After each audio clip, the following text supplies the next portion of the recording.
Mikel, Yeah. it seemed a few weeks ago that Granit was pretty determined to leave, and his agent said as much. Obviously that situation has changed now. Can you just explain what message you gave to him to change his mind, really?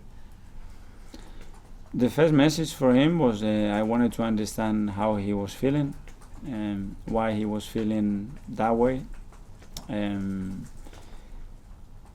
I wanted to hear from me my opinion on him, and that I was ready to support him. I was ready to push the club to be supportive with him too, because I thought that he could be a really, really good player for us, and he could enjoy in this football club playing under me.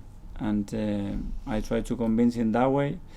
He thought about it. He had a very positive response afterwards, and I think he changed his mind. Can I ask about David Luiz? 'Cause everyone's noticed a big improvement in the few games that you've been in charge. He seems to have really sort of stepped up and taken on the sort of leadership role. Is that something you've actively worked on with him?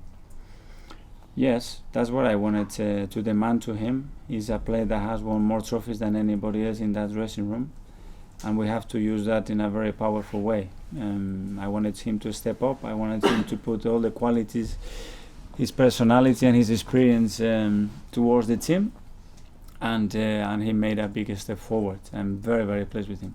He seems to be really sort of committed as well, which in the past at Chelsea there's been times when he's been up and times when he's been down. Is it the case of becoming more consistent at the later stage of his career? I hope so. The games that he's played under me so far has been terrific. His attitude in training, the way he communicates with his teammates, his desire to still learn, it's superb. So I'm delighted with him. Mikel, can I ask about Dani Ceballos? He's obviously back fit again now. He's been on the bench the last couple of games. Given that he's going to go back to Madrid, it seems, in the summer, how highly does he feature in your plans over these next few months, and what sort of role do you see Dani playing for you? Now he's getting much closer to fitness levels that I expect from him to be competing with his teammates. Obviously, he had a long-term injury. He had an adaptation to this league. I know him really well from Spain. I watch him many, many times. He's a player that can fit our style, and now he needs to make a step forward and put things difficult for me, for my selection, because I think now he's ready to step in. When you say he fits your style, no one's really known what his best position is. Is it in the midfield too? Is it higher up in the number 10? What do you see him best as?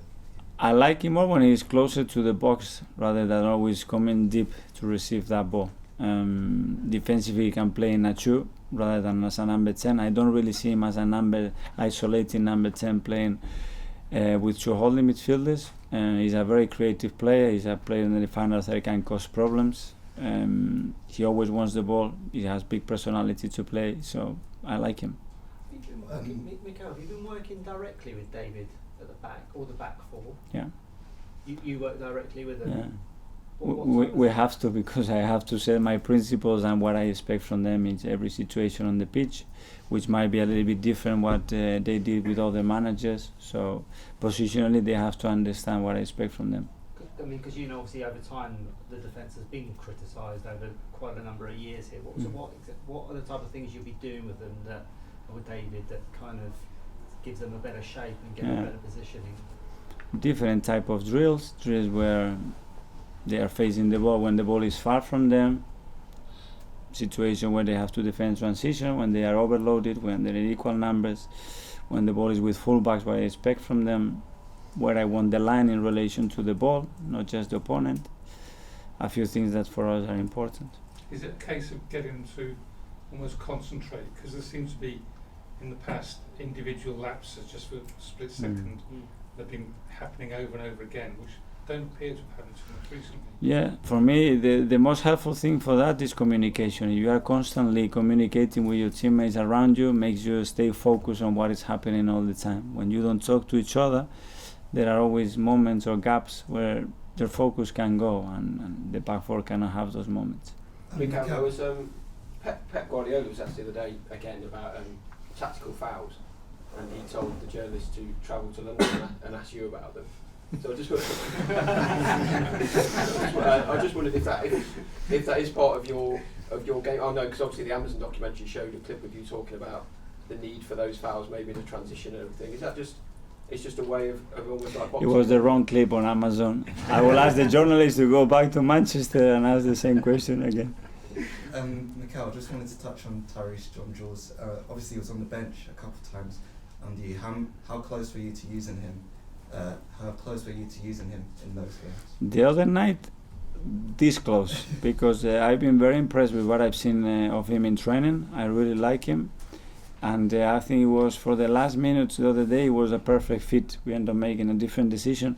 But I considered it and I asked him to be on the bench for that day because I really believe that he can have an impact on the pitch. Yeah.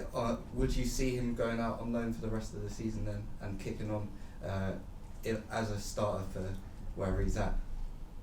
Well, I think he's got a good chance. If he needs to go and prove himself now and he needs to challenge himself, he's probably a very comfortable environment here, but he needs to get exposed. And after that, we'll see where he is. And in the under-23s, I've seen him play as a number 10 at sometimes. Is that something you'd encourage him to do as well as just being a number 9 going for goals? He can do everything. He links really well on the ball every time he's out of the number 9 position. He's got a really good ability to do that. He reads situation earlier than others, and he's a good finisher as well. And physically, he's developed in a really good shape. So I think he's a very complete player. Go Nick, then Paul. You said on Monday that you weren't happy at half time, and I think Alex Lacazette said afterwards that you shouted a bit and stuff like that. We know that you're learning a lot about your players at the moment, but did they learn something about you on Monday? Well, probably they've seen something different, a different reaction from me. It's a process both ways, I think. But yes, probably a few maybe were a little bit surprised, but I was surprised too the first half. Would you react like that every time, or would it depend on the individual? I don't know. I think we have to react naturally depending on the situation and the context. You seem very sort of calm and mild-mannered, but clearly there is another side to you which, if you need to sort of deliver the hairdryer. I love winning. I can only work to win, and this is what this club deserves. And I want to be the best. I want excellence in all my players and everybody in the organization. So I will fight for that. You know, if we don't reach it after because we're not good enough, it's okay. But how we have to behave ourselves and how we have to try, at least is with that aim. Mikel, are you surprised that there's been so much animosity this season between fans and players here? We've had that thing with Xhaka, and there was also a moment in the game with Socrates and the fans at the weekend. Is that something you feel you need to prepare still? No, I think it's very common now, and every club has its own issues. Sometimes things come within the club, sometimes come things from media, sometimes, I don't know, from social media. It's difficult, very difficult nowadays to have a one full year where everything is so smooth and perfect. It's the environment, we have to deal with that, and hopefully in a few months nobody remembers those issues. But not good, presumably, when you have players responding to stuff in the stands. Of course it's not good, it's not ideal, and it creates an instability in this situation. So as much as we can avoid them, obviously the better. Mikel, just on Eddie and Emil, would you prefer them to maybe go to Premier League clubs or Championship clubs?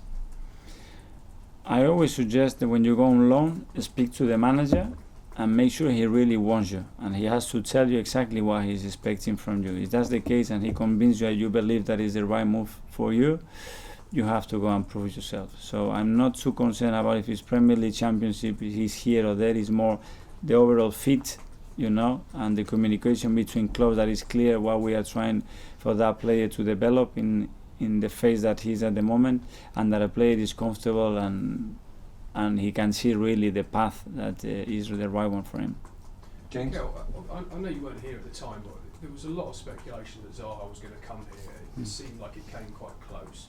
Do you have to be wary of facing a player like that in these circumstances, that he might be especially motivated or have a point to prove to the club that he nearly joined? I always see Wolf very motivated against big teams. You know, he's always ready to make an impact, and he always creates situations against big teams. I think he doesn't need that. I think he had attention from the media and everybody. I think realizes how good he's been. So I don't expect anything different against us. You don't think he might be a little bit more dangerous, particularly in January as well? There's more speculation about moving to another club. I always find him dangerous. The last few times we played when I wasn't here, exactly the same. And when he played against Arsenal recently, always been a threat. Thanks all. Yeah. Thank